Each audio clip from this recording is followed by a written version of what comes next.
नमस्कार दोस्तों। तो कैसे हैं आप सब। आज हम आपके लिए लेकर आए हैं मैट्रिक का साइंस विषय का मॉडल सेट, जो कि बहुत ही इंपॉर्टेंट है क्योंकि यहाँ से बहुत से प्रश्न आपके बोर्ड परीक्षा में सीधे पूछे जाएंगे। तो चलिए बिना टाइम वेस्ट किए हुए हम वीडियो को शुरू करते हैं, लेकिन उससे पहले जिन लोगों से मॉडल पेपर डाउनलोड नहीं हो रहा है वो हमको कमेंट करके बताएं, क्योंकि हमने सभी विषय का मॉडल सेट डाउनलोड कर लिए हैं और जिन लोगों को भी मॉडल सेट की आवश्यकता है हम उन तक पहुंचाने का प्रयास करेंगे। तो चलिए बिना टाइम पास किए हुए हम इस वीडियो को शुरू करते हैं। तो हमारा अगला क्वेश्चन है, पौधे में जनन अंग कहाँ पाए जाते हैं। ये देखिए क्वेश्चन बहुत ही इंपॉर्टेंट क्वेश्चन है। पौधे में जनन अंग कहाँ पाए जाते हैं, तो कहाँ पाए जाते हैं बच्चों, आप लोगों ने पढ़ा होगा कहाँ पाए जाते हैं। तो पौधे का जो जनन अंग है वो पुष्प में होता है, यानी कि पौधे के फूल में होता है। ठीक है, उसके बाद अगला क्वेश्चन देखते हैं, प्रकाश संश्लेषण क्रिया होती है। प्रकाश संश्लेषण क्रिया किसमें होती है, तो ये जो फोटोसिंथेटिक प्रोसेस है वो किसमें होता है, तो ये हरे पेड़ पौधों में होता है। तो इसका सही आंसर हो जाएगा ऑप्शन नंबर डी। चलिए तो हम अपने अगले क्वेश्चन की तरफ बढ़ते हैं। प्रकाश संश्लेषण क्रिया में ऑक्सीजन किस से बाहर निकलता है, तो किससे बाहर निकलता है, तो प्रकाश संश्लेषण क्रिया में ऑक्सीजन जल से बाहर निकलता है। तो ऑप्शन नंबर ए इसका सही आंसर हो जाएगा। फिर अगले क्वेश्चन है हमारा, जठर ग्रंथियां कहाँ पाई जाती है, तो जठर ग्रंथियां कहाँ पाई जाती है, तो आप लोगों ने पढ़ा होगा जठर ग्रंथियां अग्नाशय में पाई जाती है। तो ऑप्शन नंबर सी हमारा सही आंसर हो जाएगा। चलिए हम आगे बढ़ते हैं। ग्लाइकोलेसिस की प्रक्रिया संपन्न होती है, तो ग्लाइकोलेसिस की प्रक्रिया कहाँ संपन्न होती है, तो ये आप लोगों ने पढ़ा होगा। ग्लाइकोलिसिस की प्रक्रिया संपन्न होती है कहाँ होती है, कोशिका द्रव में। ठीक है, तो बच्चों ध्यान से देखिएगा और याद करते हुए चलिएगा, समझते हुए चलिएगा, और जहाँ पे समझ ना आए वो हमको कमेंट बॉक्स में बताइएगा, हम एक अलग से वीडियो बनाकर उसको समझाने का प्रयास करेंगे। ठीक है, तो अगला क्वेश्चन है, इथाइल अल्कोहल किस प्रकार के शोषण से बनता है, तो इथाइल अल्कोहल जो बनता है, इथाइल अल्कोहल किस प्रकार के शोषण से बनता है, तो वो वैसे शोषण से बनता है जिसमें हवा ऑक्सीजन नहीं होता है। तो कौन से, जिसमें वायु नहीं होता है, तो उसका सही आंसर हो जाएगा ऑप्शन नंबर बी और वायु ये। ठीक है दोस्तों, तो हम अगला क्वेश्चन देखते हैं, सबसे छोटी अतःस्रावी ग्रंथि कौन है, तो सबसे छोटी अतःस्रावी ग्रंथि कौन है, तो 7 नंबर का सही आंसर हो जाएगा पिट्यूटरी ग्रंथि। कौन सी ग्रंथि है, पिट्यूटरी ग्रंथि। तो अगला क्वेश्चन देखते हैं, पौधे के वायुव्य भागों से जल के ह्रास की क्रिया कहलाती है, तो क्या कहलाती है, तो इसको कहते हैं वाष्प उत्सर्जन। तो 8 का सही आंसर हो जाएगा, क्या हो जाएगा 8 का सही आंसर, वाष्प उत्सर्जन। इसको इंग्लिश में ट्रांसपेरिजन कहते हैं। ठीक है, तो अगला क्वेश्चन है, घेंघा रोग पनपता है, तो ये तो बहुत ही आसान क्वेश्चन है और बहुत ही इंपॉर्टेंट क्वेश्चन है। घेंघा रोग किस चीज की कमी से पनपता है, तो आपने देखा होगा घेंघा रोग पढ़ा होगा बायोलॉजी में कि घेंघा रोग आयोडीन की कमी से पनपता है। तो इसका सही आंसर हो जाएगा ऑप्शन नंबर सी। 9 का सही आंसर हो जाएगा ऑप्शन नंबर सी। तो चलिए बच्चों हम अगले क्वेश्चन की तरफ बढ़ते हैं। तो दोस्तों अगला क्वेश्चन है, रक्त में हल्के पीले रंग के चिपचिपे द्रव को कहते हैं, तो क्या कहते हैं, प्लाज्मा कहते हैं। ठीक है, अगला क्वेश्चन है, रक्त चाप मापने के उपकरण को क्या कहते हैं, यानी कि जिस उपकरण से ब्लड प्रेशर मापा जाता है उसको क्या कहते हैं, तो इसका सही आंसर हो जाएगा, क्या हो जाएगा सही आंसर, इसका सही आंसर हो जाएगा बच्चों ऑप्शन नंबर डी। ठीक, ऑप्शन नंबर डी इसका सही आंसर हो जाएगा, क्या है, सिग्मो मैनोमीटर कहा जाता है। क्या कहा जाता है, सिग्मो मैनोमीटर। ठीक है, उसके बाद हम अगले क्वेश्चन के बढ़ते हैं, वाष्प उत्सर्जन क्रिया पाई जाती है, तो वाष्प उत्सर्जन क्रिया किसमें पाई जाती है, तो बच्चों किसमें पाई जाती है वाष्प उत्सर्जन, तो ये पाई जाती है पौधों में। ठीक है,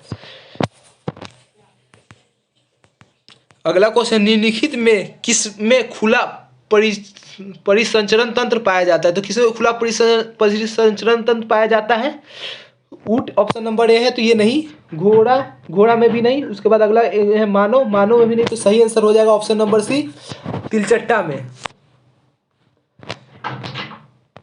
ठीक है बच्चों, तो उसके बाद हम अपने अगले क्वेश्चन की तरफ बढ़ते हैं, रक्त क्या है, क्वेश्चन नंबर 14 है, रक्त क्या है, तो रक्त क्या है, तो रक्त एक तरह का उत्तक है। क्या है, रक्त उत्तक है। तो 14 का सही आंसर हो जाएगा ऑप्शन नंबर बी। ठीक है बच्चों, उसके बाद अगला क्वेश्चन देखते हैं हम, मूत्र का पीला रंग किस वर्णक के कारण होता है, यानी कि जो पेशाब होता है वो पीला क्यों हो जाता है, क्यों हो जाता है, तो आप लोगों ने पढ़ा होगा क्यों हो जाता है बच्चों, बताइए। तो 15 का सही आंसर हो जाएगा यूरोक्रोम। ये बहुत ही इंपॉर्टेंट क्वेश्चन है और ये बार बार बोर्ड परीक्षाओं में पूछे जा रहे हैं, ठीक है। तो उसके बाद अगला क्वेश्चन है, निम्नलिखित में कौन एक उभयलिंगी जंतु है। तो इनमें कौन उभयलिंगी जंतु है, तो आप लोगों ने पढ़ा होगा उभयलिंगी कौन है इसमें, केचुआ, ठीक है। तो ऑप्शन नंबर डी इसका सही आंसर हो जाएगा। उसके बाद हम अपने अगले क्वेश्चन की तरफ बढ़ते हैं। यूरिया रक्त में कहाँ से प्रवेश करती है, तो सबसे पहले बात आता है कि जो यूरिया होता है, यूरिया वो बनता कहाँ है, तो यूरिया हमारे यकृत यानी कि लीवर से बनता है। तो लीवर में जब बनता है तो वो कहाँ से रक्त में जाता होगा, लीवर से ही। तो इसका सही आंसर हो जाएगा ऑप्शन नंबर सी, यकृत से, ठीक है। उसके बाद अगला क्वेश्चन, जौवर्धन प्रदर्शित करने वाला रसायन क्या है, क्या है जौवर्धन प्रदर्शित करने वाला रसायन, तो उसका सही आंसर हो जाएगा ऑप्शन नंबर बी, डीडीटी। क्या हो जाएगा, डीडीटी। निम्नलिखित में से कौन एक प्राथमिक उपभोक्ता है, तो प्राथमिक उपभोक्ता कौन होते हैं, जो शाकाहारी होते हैं, जो साग सब्जी खाने वाले उपभोक्ता होते हैं उन्हें प्राथमिक उपभोक्ता कहते हैं। तो ठीक है, तो ऑप्शन क्या सही हो जाएगा इसका आंसर, ऑप्शन नंबर बी, शाकाहारी, ठीक है। उसके बाद हम अपने अगले क्वेश्चन की तरफ बढ़ते हैं। अगला क्वेश्चन है, निम्नलिखित में कौन एक भूमिगत जल का उदाहरण है, तो कौन है, तो कुआं, नदी, समुद्र, तालाब। तो इसमें सही आंसर हो जाएगा ऑप्शन नंबर एक, कुआं, क्योंकि कुआं से निकलने वाला जल भूमिगत होता है, ठीक है, जमीन से निकलने वाला जल होता है। अगला क्वेश्चन देखते हैं, प्राकृतिक चुनाव द्वारा जीवों का विकास कहलाता है, तो क्या कहलाता है, डार्विनवाद। तो ऑप्शन नंबर सी इसका सही आंसर हो जाएगा 21 का। हम तेजी में वीडियो बना रहे हैं क्योंकि बहुत लंबा वीडियो नहीं बनाना चाहते हम। और उसके बाद अगला क्वेश्चन है 22 नंबर, हरे पौधे कहलाते हैं, तो हरे पौधे क्या कहलाते हैं, 22 नंबर का सही आंसर हो जाएगा उत्पादक कहलाते हैं। आप लोगों ने पढ़ा होगा हरे पौधे को उत्पादक कहा जाता है, तो इसका सही आंसर हो जाएगा ऑप्शन नंबर सी, ठीक है। अंडो उत्सर्जन का कारण है, अंडो उत्सर्जन का क्या कारण है, एलएच। तो इसका सही आंसर हो जाएगा ऑप्शन नंबर ए, एलएच, ठीक है। अगला क्वेश्चन है क्वेश्चन नंबर 24, लैंगरहैंस की दीपिका कहाँ पाई जाती है, तो लैंगरहैंस की दीपिका कहाँ पाई जाती है, बताइए। लॉन्गहैंस की दीपिकाएँ कहाँ पाई जाती है, तो कहाँ पाई जाती है लैंगरहैंस की दीपिकाएँ, तो इसका सही आंसर हो जाएगा 24 नंबर का, क्या हो जाएगा बच्चों, अग्नाशय में। ऑप्शन नंबर सी इसका सही आंसर हो जाएगा, ठीक है। उसके बाद 25 नंबर क्वेश्चन, जो कि मोस्ट इंपॉर्टेंट क्वेश्चन है, ये हमेशा बोर्ड एग्जाम में पूछे जाते हैं। थायरोक्सिन हार्मोन के संश्लेषण से निम्नलिखित में किसका विकास होना आवश्यक है, तो किसका विकास होना आवश्यक है, तो 25 का सही आंसर हो जाएगा आयोडीन का, क्योंकि अगर आयोडीन की बॉडी में, हमारे शरीर में अगर आयोडीन की कमी हो जाएगी तो हमको थायरोक्सिन या थायराइड की बीमारी हो जाएगी। तो थायरोक्सिन हार्मोन के संश्लेषण निम्नलिखित में किसका विकास होना आवश्यक है, तो आयोडीन का, ठीक है बच्चों। तो हम अगला क्वेश्चन देखते हैं, निश्चल कणिकाएँ पाई जाती है, तो किसमें पाई जाती है, तो इसका सही आंसर हो जाएगा ऑप्शन नंबर सी, न्यूरॉन में, ठीक है। उसके बाद अगला क्वेश्चन है, मानव मस्तिष्क का वजन कितना होता है, तो मानव मस्तिष्क का वजन कितना होता है, 1.3 kg से 1.3 kg टू 1.4 kg, ठीक है। तो यहाँ पे ऑप्शन है, यानी कि 1300 ग्राम से 1400 ग्राम के बीच में होता है। तो यहाँ पे ऑप्शन है 1.2 और 1.4, तो इसका सही आंसर हो जाएगा ऑप्शन नंबर सी, 1.2 किलो से लेकर 1.4 किलो तक, ठीक है, यानी कि 1200 ग्राम से लेकर 1400 ग्राम तक, ठीक है। अगला क्वेश्चन है, निकट दृष्टि दोष अथवा दूर दृष्टि दोष के निवारण हेतु प्रयुक्त लेंस में बना प्रतिबिंब होता है, तो कैसा प्रतिबिंब बनता है, तो 28 का सही आंसर क्या हो जाएगा बच्चों, वास्तविक और उल्टा प्रतिबिंब बनता है। कैसा प्रतिबिंब बनता है, वास्तविक और उल्टा, ठीक है, रियल और इन्वर्टेड, ठीक है। अगला क्वेश्चन है, साइड मिरर के रूप में निम्नलिखित में कौन प्रयुक्त होता है, तो साइड मिरर के रूप में कौन प्रयुक्त होता है, उत्तल दर्पण, ठीक है। तो इसका सही आंसर हो जाएगा ऑप्शन नंबर ए, उत्तल दर्पण, ठीक है। अगला क्वेश्चन है, अवतल लेंस द्वारा प्राप्त प्रतिबिंब होता है। तो अवतल लेंस द्वारा प्राप्त प्रतिबिंब कैसा होता है बच्चों? तो इसका सही आंसर हो जाएगा आभासी भी होता है।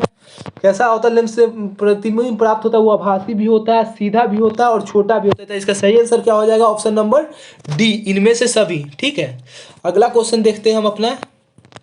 ऊर्जा का एसआई मात्रक क्या है? तो आप सभी का एसआई मात्रक याद कर लीजिएगा।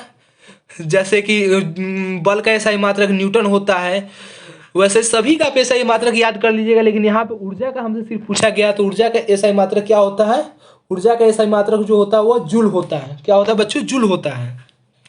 ठीक है, उसके बाद अगला क्वेश्चन है, आकाश का रंग नीला होने किस परिघटना का परिकर्णन है? तो किस घटना का? प्रकाश का परिकर्णन। तो इसका सही आंसर हो जाएगा ऑप्शन नंबर बी। तो 32 का क्या हो जाएगा? Option number B. अगला क्वेश्चन है हमारा, सामान्य नेत्र के लिए स्पष्ट दृष्टि की न्यूनतम दूरी होता है। ये बहुत ही इंपॉर्टेंट क्वेश्चन है बच्चों, इसको बिल्कुल ध्यान से देखिएगा। ये MIQ है, मोस्ट इंपॉर्टेंट क्वेश्चन है, क्योंकि ये बोर्ड परीक्षा में 2019 बोर्ड परीक्षा में भी क्वेश्चन पूछा गया था। ठीक है, तो सामान्य नेत्र के लिए स्पष्ट दृष्टि की न्यूनतम दूरी क्या है? तो क्या है?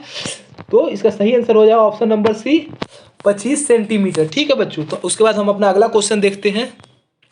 उत्तल लेंस का फोकासांतर 50 सेंटीमीटर, तो इसकी क्षमता होगी। तो ये भी इंपॉर्टेंट क्वेश्चन, इसकी क्षमता क्या हो जाएगी?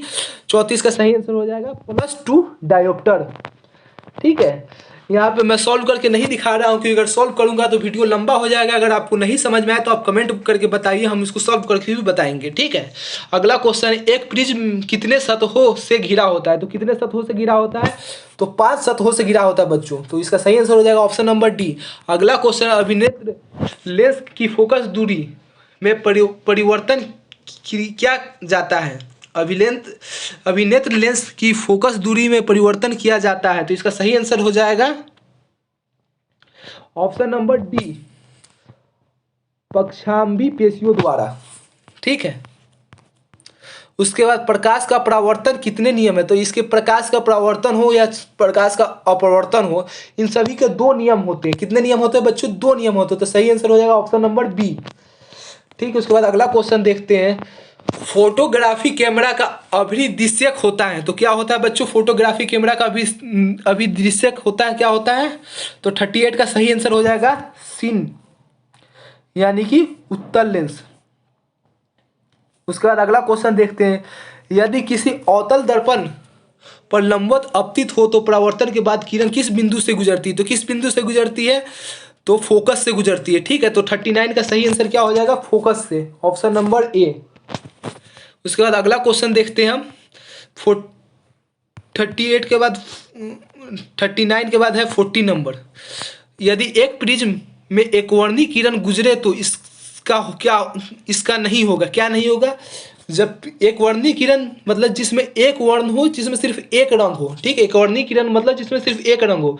तो जब एक प्रिज्म से एक वर्णी किरण गुजरेगा तो इसका क्या होगा? तो उसका कोई रंग नहीं बदलेगा, वो सीधा निकल जाएगा। ठीक है, तो इसका क्या नहीं होगा? तो 40 का सही आंसर क्या हो जाएगा? वर्ण विक्षेपण नहीं होगा। तो ऑप्शन नंबर 20 का सही आंसर हो जाएगा। ठीक है, अगला क्वेश्चन है, पवन विद्युत जनित्र में कुंडली को घुमाने का काम मूलतः करती है। तो सबसे पहले हम जानते हैं कि पवन विद्युत जनित्र क्या होती है, इसका मतलब क्या होता है। ठीक है, देखिए आप जब समुद्र के आसपास गए होंगे तो वहाँ पे देखे होंगे कुछ इस तरह से बना होगा, जिसे पवन चरखा भी कहा जाता है। ठीक है, जब वो नाचता है तो उसमें बिजली का उत्पादन होता है, बिजली उत्पाद करता है। ठीक है, बिजली जनित्र करता है, तो विद्युत जनित्र करता है। तो इसके लिए, इसको नचाने के लिए क्या जरूरी होता है?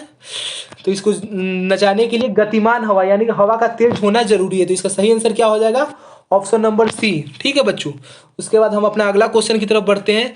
कांच की अवतल लेंस में वायु की शक्ति क्या होती है? तो कांच की अवतल लेंस में वायु की शक्ति होती है धनात्मक, यानी कि पॉजिटिव यानी कि धनात्मक होती है। ठीक है, तो ऑप्शन नंबर 20 का सही आंसर हो जाएगा।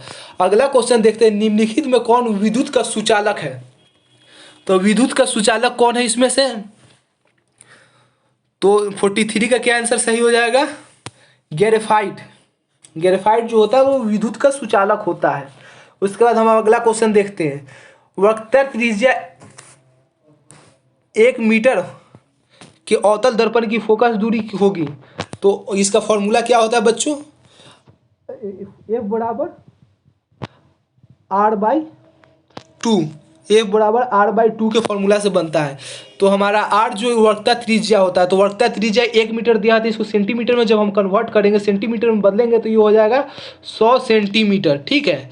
और जब इसको हम 2 से भाग देंगे तो जब हम इसको 2 से भाग देंगे तो क्या आएगा, 2 से भाग देंगे तो आंसर आ जाएगा 50 सेंटीमीटर, ठीक है। मोबाइल स्क्रीन पर मैं ठीक से नहीं लिख पा रहा हूँ, अगर आपको समझ में नहीं आया तो आप कमेंट करके बताइएगा, मैं इसको समझाने का प्रयास करूंगा। तो इसका सही आंसर हो जाएगा option number C, sorry option number B 50 centimetre, ठीक है बच्चों। उसके बाद अगला क्वेश्चन देखते हैं। संगन माध्यम में विरल माध्यम से जाती हुई किरण अभिलंब से विचलित हो जाती है, तो इसका सही आंसर क्या हो जाएगा बच्चों, 45 का क्या हो जाती है, अभिलंब से दूर हो जाती है। बहुत ही इंपॉर्टेंट क्वेश्चन है और थोड़ा इजी क्वेश्चन है, ठीक है। उसके बाद अगला क्वेश्चन देखते हैं। विद्युत धारा उत्पन्न करने की युक्ति है, तो इसमें से कौन सा विद्युत धारा उत्पन्न करने की युक्ति कौन सी है, तो 46 का सही आंसर क्या हो जाएगा, जनित्र, यानी कि विद्युत धारा जनित्र से ही उत्पन्न होती है, ठीक है। ठीक, उसके बाद अगला क्वेश्चन देखते हैं। जनित्र को इंग्लिश में जनरेटर कहा जाता है, जो आप सुनते होंगे जनरेटर। ऊर्जा का पारंपरिक स्रोत है, तो ऊर्जा का पारंपरिक स्रोत क्या है, कोयला, ठीक है बच्चों। तो अगला क्वेश्चन देखते हैं। कांच की एक समांतर पट्टिका पर श्वेत किरण तिरछी आपतित होती है, निम्नलिखित में कौन प्रथम अपवर्तन के साथ घटित होता है, तो 48 का सही आंसर क्या हो जाएगा, ऑप्शन नंबर बी, विक्षेपण, क्या हो जाएगा, विक्षेपण। उसके बाद अगला क्वेश्चन देखते हैं। हमारे घरों में जो विद्युत आपूर्ति की जाती है वह है, क्या है, तो 49 का सही आंसर क्या हो जाएगा, option number A, 220 volt direct current, ठीक है, 220 वोल्ट डायरेक्ट करंट। 49 का आंसर क्या हो जाएगा, ए, ठीक है। तो आप ध्यान से देखिए वीडियो को और समझिए, जहाँ पे समझ ना आए वहाँ पे हमसे कमेंट बॉक्स में पूछिएगा, उसके बाद हम समझाने का कोशिश करेंगे। ये क्वेश्चन जो 50 नंबर क्वेश्चन, ये बहुत ही इंपॉर्टेंट है। जास्ता का परमाणु संख्या क्या है, तो जास्ता को इंग्लिश में क्या कहते हैं, जिंक कहते हैं, क्या कहते हैं बच्चों, जिंक कहते हैं, जिसका संकेत होता है Zn, और इसका परमाणु संख्या यानी कि एटॉमिक नंबर क्या होता है, 30 होता है। कितना होता है, 30। तो हम आप लोगों से निवेदन करेंगे कि कम से कम आप 30 तक तो पूरा पीरियोडिक टेबल यानी कि आवर्त सारणी याद कर कर ही जाए, क्योंकि 1 से 2 क्वेश्चन कम से कम आपको आवर्त सारणी से ही पूछे जाएंगे, ठीक है। तो जिंक का Zn 30 होता है, जिसको हिंदी में हम जास्ता कहते हैं, ठीक है।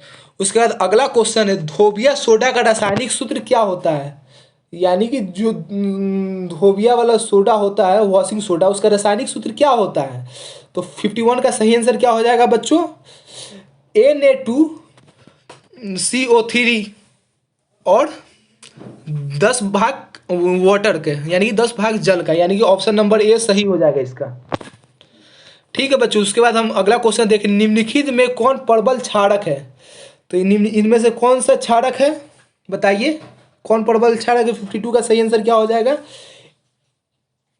NaOH, ठीक है, ऑप्शन नंबर सी इसका सही आंसर हो जाएगा। उसके बाद अगला क्वेश्चन है। हेमाटाइट निम्नलिखित में किस धातु का अयस्क है, तो किस धातु का अयस्क है, फेरस, यानी कि आयरन का अयस्क है, लोहा का, ठीक है। हेमाटाइट लोहा का सबसे उच्चतम तत्व का लोहा होता है, जिसको हेमाटाइट कहा जाता है, ठीक है बच्चों। अगला क्वेश्चन देखते हैं। सल्फाइड अयस्क सांद्रण निम्नलिखित में किस विधि द्वारा होता है, तो 54 का सही आंसर क्या हो जाएगा, सही आंसर इसका हो जाएगा ऑप्शन नंबर डी, फेन उत्पालन विधि द्वारा, ठीक है बच्चों। उसके बाद अगला क्वेश्चन है। अभिक्रिया 2Zn प्लस O2 से रिएक्ट करके 2ZnO किस प्रकार की अभिक्रिया है, तो ये किस प्रकार की अभिक्रिया है बच्चों, तो ये अभिक्रिया किस प्रकार की है। 55 का सही आंसर क्या हो जाएगा, उपचयन, ठीक है। तो ऑप्शन नंबर ए इसका सही आंसर हो जाएगा। उसके बाद अगला क्वेश्चन हम देखते हैं। ग्लूकोज का आणविक सूत्र क्या है, 56 नंबर जो क्वेश्चन है। ग्लूकोज का आणविक सूत्र क्या है, तो ग्लूकोज का आणविक सूत्र होता है C6H12O6, क्या होता है, C6H12O6, तो इसको याद कर लीजिएगा, ठीक है। उसके बाद अगला क्वेश्चन। अम्ल का जलीय विलयन विद्युत का संचलन करता है क्योंकि अम्ल जल में, 57 का क्या हो जाएगा, अम्ल में क्या हो जाता है, आयनित हो जाता है, आइसोनाइट हो जाता है। ठीक है, तो इसका सही आंसर हो जाएगा ऑप्शन नंबर सी। उसके बाद अगला क्वेश्चन, लिथियम के बाह्यतम सेल में कितने इलेक्ट्रॉन होते हैं। तो लिथियम का जो संकेत होता है क्या होता है, लिथियम का संकेत बच्चों Li, lithium Li, hydrogen helium lithium Li 3। ठीक है, तो इसका जब हम इलेक्ट्रॉनिक कॉन्फ़िगरेशन करेंगे यानी कि इलेक्ट्रॉनिक विन्यास करेंगे तो ये आ जाएगा 2,1। ठीक है, तो इसके बाहरी कक्षा में कितने इलेक्ट्रॉन हुए, तो 1 इलेक्ट्रॉन। तो इसका सही आंसर हो जाएगा ऑप्शन नंबर ए। ठीक है, तो आप इलेक्ट्रॉनिक कॉन्फ़िगरेशन सीख लीजिएगा क्योंकि इलेक्ट्रॉनिक कॉन्फ़िगरेशन से भी बोर्ड परीक्षा में क्वेश्चन पूछे जाते हैं। ठीक है, उसके बाद अगला क्वेश्चन देखते हैं हम, आवर्त सारणी के शून्य समूह का तत्व है। तो आवर्त सारणी के शून्य समूह का तत्व कौन सा है इसमें से, तो 59 का सही आंसर क्या हो जाएगा बच्चों, 59 का सही आंसर हो जाएगा ऑप्शन नंबर सी, हीलियम है जो आवर्त सारणी के शून्य समूह में रहता है। आवर्त सारणी को अंग्रेजी पीरियोडिक टेबल कहते हैं। ठीक है, अगला क्वेश्चन है 60 नंबर क्वेश्चन, निम्नलिखित में से सार्वधानिक विद्युत ऋणात्मक कौन है, तो कौन है, तो इसका सही आंसर हो जाएगा ऑप्शन नंबर ए, फ्लोरीन। अगला क्वेश्चन, जल में विद्युत अपघटन में कैथोड पर कौन सा सी गैस मुक्त होती, तो कैथोड पर कौन सी गैस मुक्त होती, कैथोड किसे कहते हैं, जो शुद्ध मेटल होता है उसको कैथोड कहते हैं। तो कैथोड और एनोड दो तरह के होते हैं, तो कैथोड पर हाइड्रोजन गैस मुक्त होती है और एनोड पर ऑक्सीजन गैस मुक्त होती है। तो इसका सही आंसर क्या हो जाएगा, ऑप्शन नंबर सी, हाइड्रोजन, क्योंकि यहाँ पे कैथोड के बारे में पूछा गया है। अगर एनोड के बारे में पूछा रहता तो हम ऑक्सीजन पर यानी ऑप्शन नंबर ए पर मारते। ठीक है, अगला क्वेश्चन, हमारे शरीर का पीएच मान क्या है, हमारे शरीर का पीएच मान क्या है, तो ये भी बहुत ही इंपॉर्टेंट क्वेश्चन है। हमारे शरीर का जो पीएच मान कितना है, तो उसका सही आंसर हो जाएगा बच्चों 7.0 से लेकर 7.8 तक। ठीक है बच्चों, तो ऑप्शन नंबर सी इसका सही आंसर हो जाएगा। उम्मीद करते हैं कि वीडियो आपको समझ में आ रही होगी। निम्नलिखित यौगिकों में कौन अम्ल है, तो 63 नंबर जो क्वेश्चन है, निम्नलिखित यौगिकों में कौन अम्ल है, तो कौन अम्ल है, तो इसका सही आंसर हो जाएगा option number D, H2SO4, sulphur dioxide. ठीक है, उसके बाद अगला क्वेश्चन है, निम्नांकित में कौन संश्लेषित सूचक है, तो कौन संश्लेषित सूचक है, 64 का सही आंसर क्या हो जाएगा, मिथाइल ऑरेंज। ठीक है, कार्बन डाइऑक्साइड जल से अभिक्रिया करके क्या बनाता है, तो कार्बन डाइऑक्साइड जल से अभिक्रिया करके क्या बनाता है, कार्बोनिक एसिड बनाता है यानी कार्बोनिक अम्ल बनाता है। ठीक है बच्चों, तो अगला क्वेश्चन हम देखते हैं, कॉपर पैराइड की रासायनिक संगठन है 7। ठीक है, तो इसका सही आंसर 66 नंबर का क्या हो जाएगा, CuFe2S। ठीक है, अगला क्वेश्चन है, प्राकृतिक में मुक्त अवस्था में पाई जाने वाली धातु कौन है, वह धातु जो कि प्राकृतिक में मुक्त अवस्था में पाई जाती है। तो कौन प्राकृतिक में मुक्त अवस्था में पाई जाती है, आप लोगों ने पढ़ा भी होगा, तो सोना यानी गोल्ड मुक्त अवस्था में पाई जाती है। ठीक है, उसके बाद कौन सा अगला क्वेश्चन, निम्नलिखित में कौन सी धातु सबसे अधिक क्रियाशील होती है, बहुत इंपॉर्टेंट क्वेश्चन है, कौन सी धातु सबसे अधिक क्रियाशील होती है। 68 का सही आंसर क्या हो जाएगा, 68 का सही आंसर बच्चों, तो ऑप्शन नंबर 20 का सही आंसर हो जाएगा AG। ठीक है, यानी कि सिल्वर।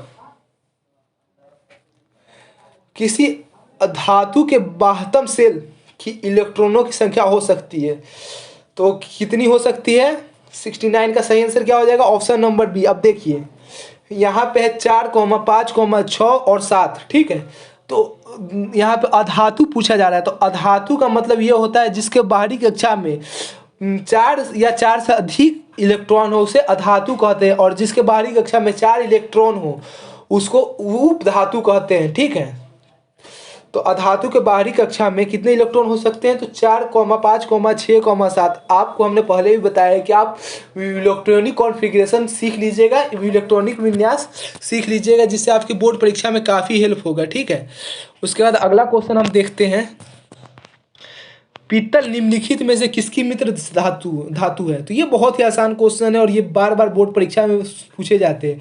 तो पीतल में कौन कौन से होते हैं, तो पीतल में होते हैं, क्या होते हैं बच्चों पीतल में, तो कॉपर और जिंक होते हैं, यानी Cu प्लस जिंक होते हैं। ठीक है, अगला क्वेश्चन 71 नंबर क्वेश्चन है हमारा, निम्नलिखित में कौन समावायी है? तो इसका सही आंसर ऑप्शन नंबर ए हो, इसका सही आंसर ऑप्शन नंबर सी हो जाएगा, एथिल अल्कोहल और डाइमेथिल ईथर। ठीक है, तो सी पर हम टिक मारेंगे और आगे बढ़ जाएंगे। इसको याद कर लीजिएगा क्योंकि बहुत ही अच्छा क्वेश्चन था ये। अगला क्वेश्चन है CH3O C2H5 का IUPAC प्रणाली के अनुसार नाम क्या होगा? तो क्या नाम होगा? 72 का सही आंसर हो जाएगा मेथॉक्सी एथेन। ठीक है, उसके बाद अगला क्वेश्चन है लोहे की अभिक्रिया भाप से करने पर लोहे में कौन सा ऑक्साइड बनता है? तो कौन सा ऑक्साइड बनता है बच्चों? तो 73 का ऑप्शन क्या हो जाएगा? सही आंसर हो जाएगा 73 का Fe3 फेरस मोनोडाइट ट्राइफेरस ट्राई ऑक्साइड बनता है। ठीक है, तो ऑप्शन नंबर 20 का सही आंसर हो जाएगा। उसके बाद अगला क्वेश्चन है एक तत्व की परमाणु संख्या 16 है तो आवर्त सारणी में इस तत्व की वर्ग संख्या क्या हो जाएगी? तो 16 ही होगी। ठीक है, अगला क्वेश्चन देखते हैं निम्नलिखित में कौन धातु तन्नु सल्फ्यूरिक अम्ल के साथ अभिक्रिया नहीं करती है? 75 का सही आंसर क्या हो जाएगा बच्चों? कौन सी धातु सल्फ्यूरिक एसिड के साथ अभिक्रिया नहीं करती? तो एकमात्र धातु है जो सल्फ्यूरिक एसिड के साथ अभिक्रिया नहीं करती, वो है कॉपर। ठीक है, तो इसका सही आंसर हो जाएगा ऑप्शन नंबर सी, कॉपर। उसके बाद अगला क्वेश्चन है हमारा एक मिश्र धातु में 90% कॉपर और 10% टिन है तो इस मिश्र धातु का नाम क्या होगा? तो 76 का सही आंसर क्या हो जाएगा बच्चों? ब्रोंज। ठीक है, 90% कॉपर और 10% टिन है तो वो ब्रोंज बनाती है। ठीक है, ब्रोंज 90% कॉपर और 10% टिन से मिलकर बनता है। उसके बाद अगला क्वेश्चन है हमारा जिंक सोडियम। अगला क्वेश्चन है हमारा जिंक सोडियम हाइड्रॉक्साइड के साथ प्रतिक्रिया कर बनाता है? क्या बनाता है? 77 का सही आंसर क्या हो जाएगा बच्चों? तो H2 गैस बनाता है, यानी हाइड्रोजन गैस बनाता है। तो इसका ये आंसर सही हो जाएगा। उसके बाद अगला क्वेश्चन देखते हैं हम निम्नलिखित में कौन सी धातु वायु में उच्च ताप पर गर्म करने पर भी ऑक्सीजन संयोग नहीं करता है? तो कौन सा धातु जिसको वायु में उच्च ताप पर भी गर्म करने पर ऑक्सीजन का संयोग नहीं करता है? तो 78 का सही आंसर क्या हो जाएगा बच्चों? Ag। ठीक है, यानी कि सिल्वर। उसके बाद अगला क्वेश्चन 79 नंबर क्वेश्चन क्या है? अयस्क में उपस्थित अपद्रव कहलाते, क्या कहलाते हैं बच्चों? तो गैंग कहलाते, गैंग। ठीक है, अयस्क में जो उपस्थित अपद्रव होता है उसको गैंग कहते हैं। ठीक है, अगला और अंतिम क्वेश्चन है हमारे इस मॉडल सेट का निम्नलिखित में किस गुण के कारक धातु के तार बनाए जाते हैं? तो किस गुण के कारण? तो तन्यता के कारण। ठीक है, तो इसका सही आंसर हो जाएगा ऑप्शन नंबर सी। तो इसी के साथ हम अपने पूरे 80 प्रश्न सॉल्व किए। उम्मीद करते हैं कि आपको वीडियो समझ में आया होगा, आपको हर एक एक प्रश्न समझ में आया होगा, और जहाँ पे समझ में नहीं आया होगा वहाँ पे कमेंट करके बताएं, हम कोशिश करेंगे उसको एक अलग से वीडियो बनाकर समझाने की। ठीक है, और इसी के साथ हम चाहते हैं कि आप हमारे वीडियो को लाइक कर दें और अपने दोस्तों में शेयर कर दें। अगर आप हमारे चैनल पर नए हैं तो हमारे चैनल को सब्सक्राइब कर दें, क्योंकि आपके लाइक और सब्सक्राइब करना ही हमारे मेहनत का मुख्य उद्देश्य होता है। तो ठीक है बच्चों, धन्यवाद।